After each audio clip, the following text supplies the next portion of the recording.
My name is Dayna Burtness. My husband Nick Wynn and I run Nettle Valley Farm here in Spring Grove, Minnesota.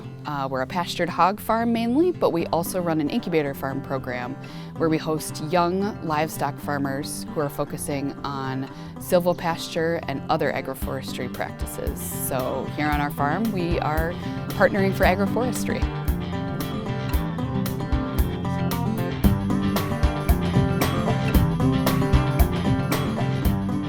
The farmers who were hosted here for the last 3 years through our Incubator Farm partnership, they were mainly doing agroforestry practices like silvopasture by subtraction. So one of our incubatees was using their herd of goats to manage recently forestry mowed and reseeded sort of degraded sloped woodlands. Another incubatee was using her flock of hair sheep to manage pastures and then also manage some of the vegetative regrowth that was popping up after forestry mowing and reseeding in those sloped woody pastures. So I think we're all of us here are focused on regenerative practices, resilience-based practices, working towards happiness and health of ourselves and our livestock and the land. So the way our Incubator Farm program works is that young beginning livestock farmers who have worked at other places and have an idea of the enterprises that they want to manage, but who aren't also just not quite ready to own or rent their own farms yet, this is a stepping stone for them. So they can get experience managing their own enterprise with all the stresses and benefits that come along with that. But in more of a protected environment where there's plenty of equipment that they can borrow or rent. They can take advantage of our existing marketing channels. They can make really good, juicy mistakes without having a giant mortgage looming over their heads. And the idea is that at the end of the Incubator Farm program period, so 1 to 3 years, they're ready to rent or buy their own farms, hopefully in the area. I'm Heidi Eger, I run Radicle Farm, and I'm partnering for agroforestry.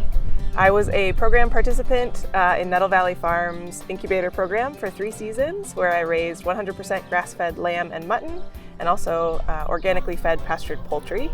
And it was a really great partnership. I had worked for other people on their farms and had learned a lot, but by being at Nettle Valley Farm, I was able to try being my own farm manager, my own boss.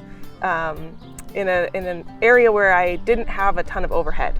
I was able to, Nick and Dayna, I've been really generous sharing tools and knowledge and networks and people, and then access to land, and I was able to just come in with sheep and chickens and a coop and some little bits of equipment, but it was a really good experience and a really good way to be able to try out managing my own farm in a way where I didn't have a ton of money sunk into it, and I could step away if I decided that this wasn't a lifestyle that I wanted.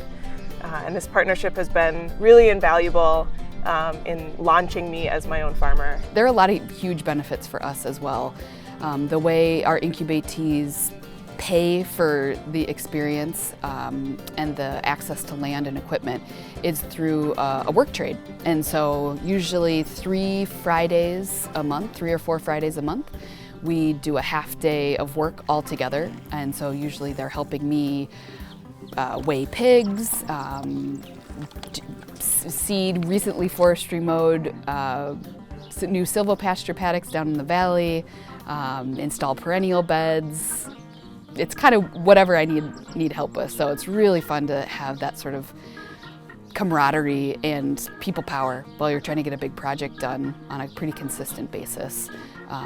It's also just really great to have a built-in network, especially with livestock when emergencies and surprises can happen any time of the day, to just have people around who are also livestock farmers, and we just give each other mutual help when there's some sort of project that you need like 5 minutes of another person's set of hands, or when your livestock get out and it's all hands on deck to round them up and get them back in.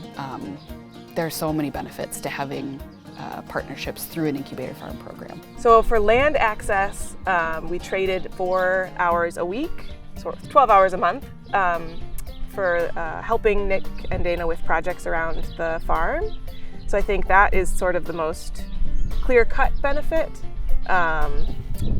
The sort of definitely both the sheep and the goats, and then we had poultry, both Bailey and I had poultry up in the yard, are adding fertility and improving soil health and improving ecosystems. The goats clearing out the woods was fascinating to watch. Watching the plant communities change and the grass get thicker every year was really fun.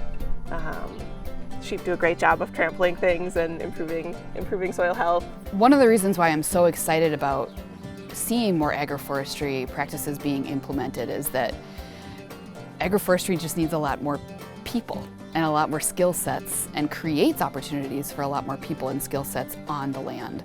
So if you've got a diverse alley cropping, silvopasture, non-timber agroforestry products operation, I mean, you're going to need a lot of different people to work for you, a lot of people who could potentially take on some of those enterprises as their own, so a lot more opportunities for collaboration. And I mean, my whole thing is that we don't all have to do everything.